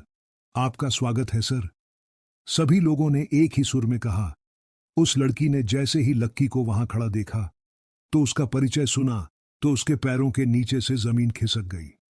उसने अपने बुरे सपने में भी ये नहीं सोचा था कि उसके ऊपर खून छींकने वाला कोई और नहीं बल्कि उसके बॉस का भी बॉस होगा। आज तो उस लड़की को नींद ही नहीं आने वाली थी। उसे ऐसा लग रहा था कि उसका ब्लड प्रेशर बढ़ गया था और उसका दिल कभी भी धड़कना बंद कर सकता था। इधर लक्की ने भी इतनी भीड़ में उस लड़की को दूर से ही देख लिया था। उसे भी इस बात की उम्मीद नहीं थी कि उन दोनों की मुलाकात इतनी जल्दी और इस कमरे में होने वाली थी। लक्की को अपनी जहन में सिर्फ एक बात ही याद आ रही थी कि वक्त बदलते देर नहीं लगती। लक्की ने बाकी लोगों से नजरें मिलाने से पहले एक बार और उस लड़की को देखा। उसे मालूम था कि वो थोड़ा सा बदतमीज हो रहा था, लेकिन वो जानता था कि अब की बार वो लड़की उसके देखने से भी उसे कुछ नहीं कहने वाली थी। लेकिन अगले ही पल लक्की को लगा कि वो कुछ गलत कर रहा था और इसलिए उसने अपनी नजर उस लड़की से हटाकर बाकी के लोगों पर टीका दी। प्लीज आप लोग सब बैठ जाइए, प्लीज, लक्की ने बहुत ही शांत स्वर में कहा। सर आप भी प्लीज बैठिए, रुस्तम ने कहा और लक्की को उस लड़की के पास ही लगी सीट पर बैठाने के लिए ऑफर कर दिया। उसके हाथ का इशारा देखते ही लक्की के मन में ढेर सारे सवाल उभरने लगे थे। जब रुस्तम ने देखा कि वो लड़की की ओर सवालिया निगाहों से देख रहा था तो वो बीच में आया और बोला, सर ये हमारी कंपनी की इंफॉर्मेशन डिपार्टमेंट की डायरेक्टर है रागिनी दत्ता। जैसे ही उसका नाम लिया गया, रागिनी लक्की को देखकर मुस्कुराने लगी। हालांकि उसकी मुस्कान देखकर ये लक्की समझ गया था कि वो काफी फीकी थी। उसमें लक्की के लिए काफी घबराहट थी, लेकिन अब ऐसी कड़वाहट देखने की लक्की को आदत हो चुकी थी, इसीलिए उसे इस चीज से कोई फर्क नहीं पड़ रहा था। सर, आप जरा सबसे पहले इसे चखिए। ये मैंने खुद अपने हाथों से आपके लिए बनाया है। रुस्तम ने लक्की के सामने एक प्लेट पर कश्मीरी पुलाव परोसते हुए कहा। अच्छा, लक्की ने कहा और एक चम्मच से उस प्लेट में रखी डिशेस का थोड़ा सा हिस्सा लेकर अपने मुंह में डाल दिया। जैसे ही उसका जायका उसके मुंह में खुला, लक्की का दिल कुतुब मीनार पर चढ़ गया था। उसने बहुत सालों बाद इतना कुछ अच्छा खाया था। खाना पेट के अंदर चला गया था, लेकिन उसका जायका उसके मुंह में ही रह गया था। लक्की के छकने के बाद जब बाकी के लोगों ने भी उसे छका, तो उनके मुंह में रुस्तम की करछी सी छाप उभर आई। जायका ऐसा घुला कि सबके मुंह से वाह निकल गया। उसके बाद तो जमकर लोगों ने खाना खाया कि पूछो मत। ऐसा लग रहा था कि सब लोग पिछले जन्म से ही भूखे चले आ रहे थे। खाने के आगे सब लोग अपने ओहदे, अपने पद, अपने पते, अपने जात और अपना नाम तक भूल गए थे। इतना जमकर खाना खाया गया कि किसी की बर्तन के अंदर कुछ भी बाकी नहीं रह गया था। लक्की ने भी आज न जाने कितने दिनों बाद जमकर खाया था। सालों के बाद आज उसका पेट फुल हो गया था। सर, आपका हो गया या कुछ और मंगवाऊं? रुस्तम ने प्यार से पूछा। वो लक्की को देखकर ही समझ गया था कि आज उसे खाने में मजा ही आ गया था। नहीं, मेरा पेट तो भर गया है, लक्की ने कहा। ठीक है सर, आइए तो मैं आपको आराम करवाने के लिए थोड़ी देर रेस्ट हाउस में ले जाता हूं, रुस्तम ने कहा। वो भी लक्की के इस जमीन से जुड़े एटीट्यूड से काफी इंप्रेसिस हो गया था। उसे लग रहा था कि रातों रात ढेर सारी दौलत मिल जाने के बाद लक्की के पैर जमीन पर टिकने वाले नहीं थे। लेकिन जब उसने लक्की को देखा और इतनी देर में जितनी भी बार उससे बात की, तो उसने यही पाया कि लक्की जड़ों से जुड़ा हुआ नौजवान था। वो कोई हवा में उड़ने वाले लड़कों में से नहीं था जो अपने साथ अपना सब कुछ उड़ा देते थे। लक्की जड़ों का आदमी था, इसलिए ये सब कुछ जोड़े रखता था नहीं, उसकी कोई जरूरत नहीं है, लक्की ने शर्माते हुए कहा। उसे दोपहर में सोने की आदत नहीं थी। उस रागिनी ने जब लक्की को ऐसे शर्माते देखा तो उसे हंसी आ गई। उसे लग रहा था कि इतना बड़ा आदमी होने के बाद भी लक्की काफी क्यूट था। लक्की के मना करने के बाद सब लोग वहीं बैठ गए थे और लक्की की ओर देख रहे थे। लक्की ने टेबल पर रखी प्लेटों को देखा और कुछ सोचने लगा। इसके बाद उसने अपना फोन निकाला तो देखा कि 1:30 बज गए थे।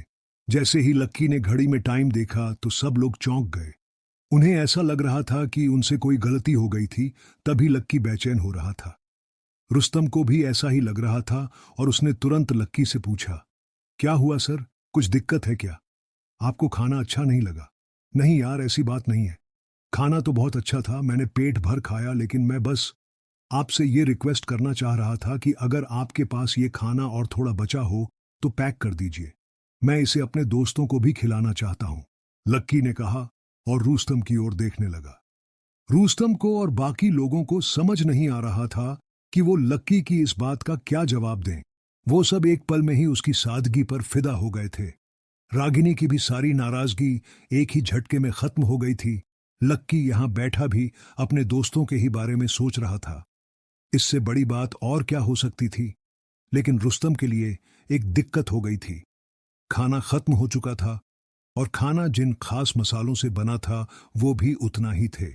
अब आगे क्या होगा कि रुस्तम लक्की को खाना पैक करने के लिए हां कर पाएगा या वो लक्की को मना कर देगा? वो लक्की जिसने अपने दोस्त को पेट भर पानी पूरी भी नहीं खिलाई थी, क्या वो अपने दोस्त को इतना अच्छा खाना खिला पाएगा? क्या लक्की की सादगी का लोग फायदा उठाएंगे?